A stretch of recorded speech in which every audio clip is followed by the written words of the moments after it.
Hello and welcome to my channel. If you're new, I'm Michaela Carpenter. I'm a food freedom coach and I specialize in empowering people to overcome restrictive dieting and emotional eating through really healing their relationship with food.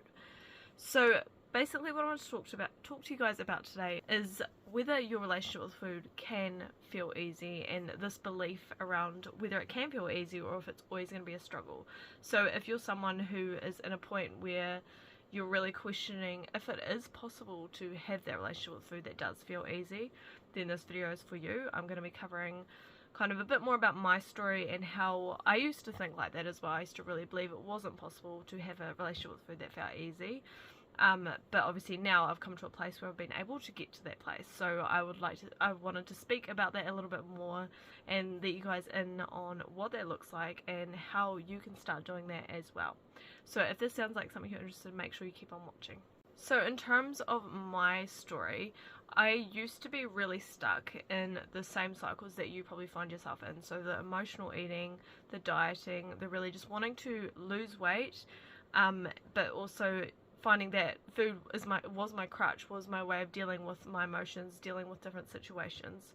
And this was very, very obvious in I could see that it was happening, but I really didn't see how it was possible to get away from that. I really believed that that was always going to be my reality to some extent.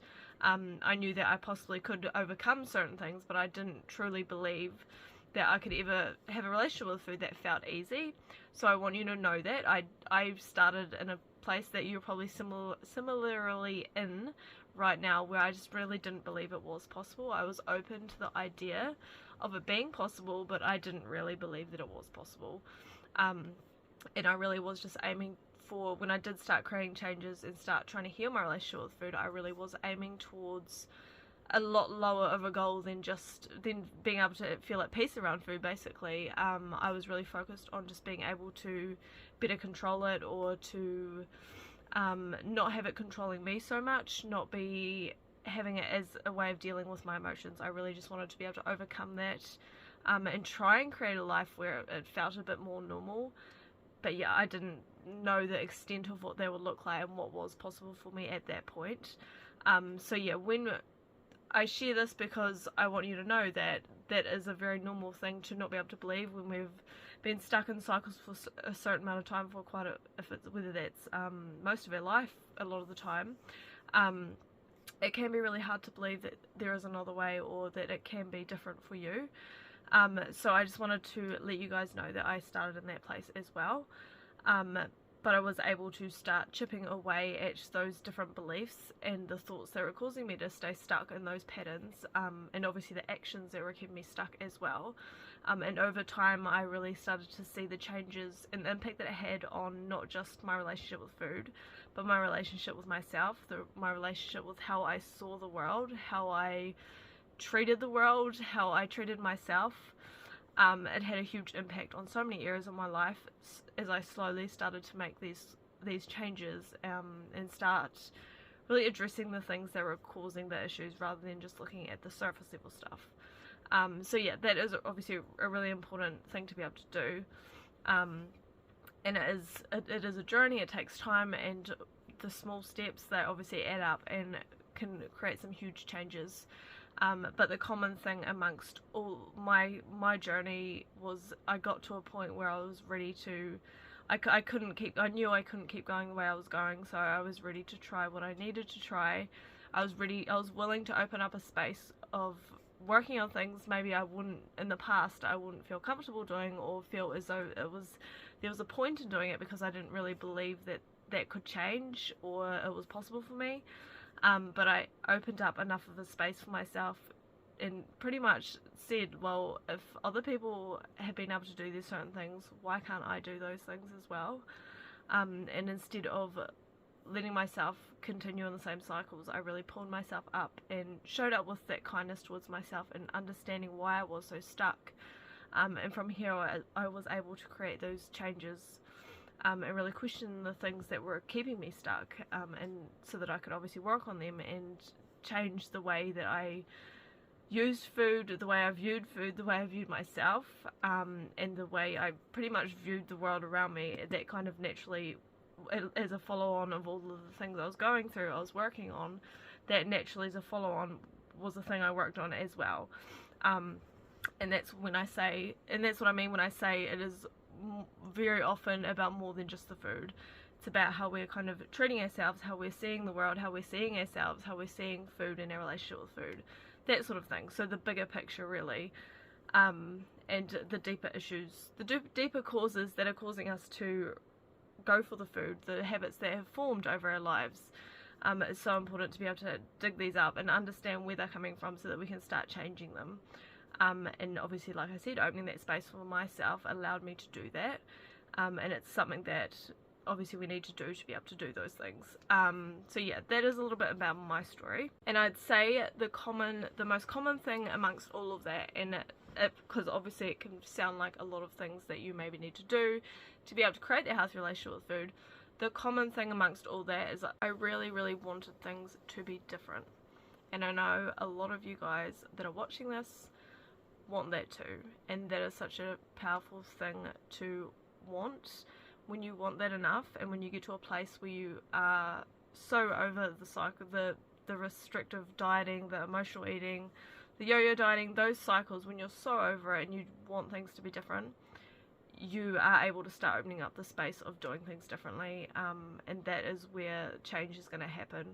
So once you're able to get to that place and really just want it enough, you will be willing to open that space and really start doing the things that need to be done to be able to create that relationship with food that feels really good and that can feel easy when we get to that place. And like I said, it doesn't mean that you have to believe that it is possible, that it's going to feel easy. It could just start from believing that you can overcome that emotional eating if you do X, Y, and Z, you do these different things.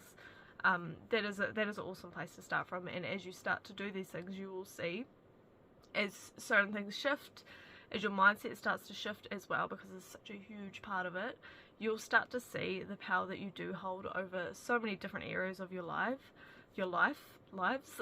that you'll be so amazed, and you will start to realize that it is possible for you as well. And as things start to feel really good, because along this journey, and especially the journey I take my clients on, they do recognize and start to see and notice how good they feel in their relationship with food as it starts to heal.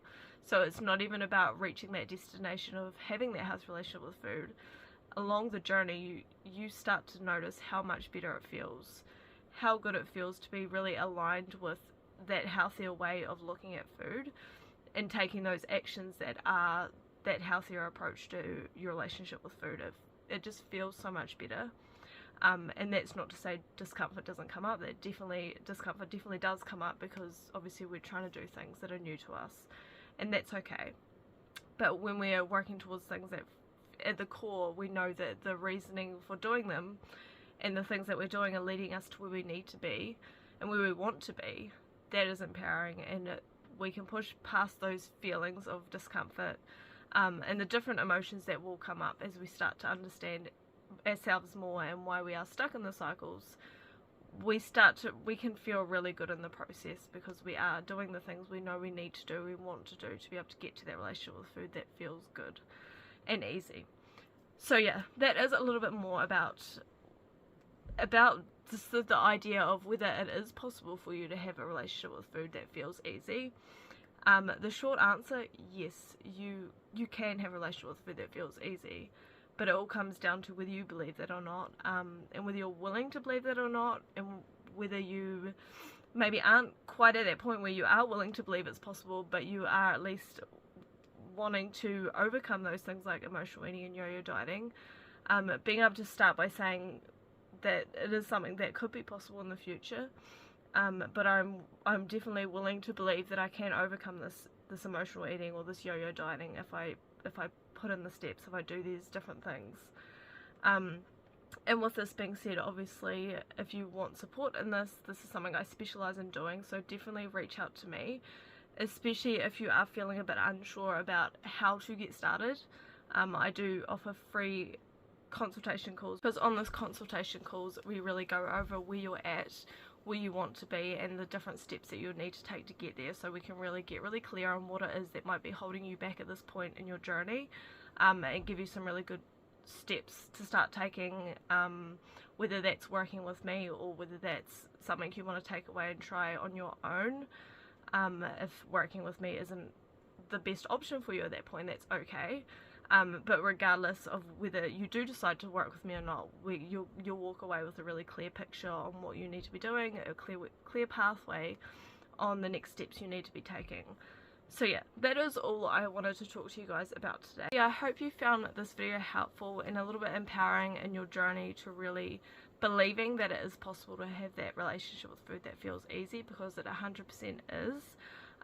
It's about how you get to that point and the different steps you need to take on the way. So yeah, make sure you book in a free consultation call if this is something you're interested in learning more about.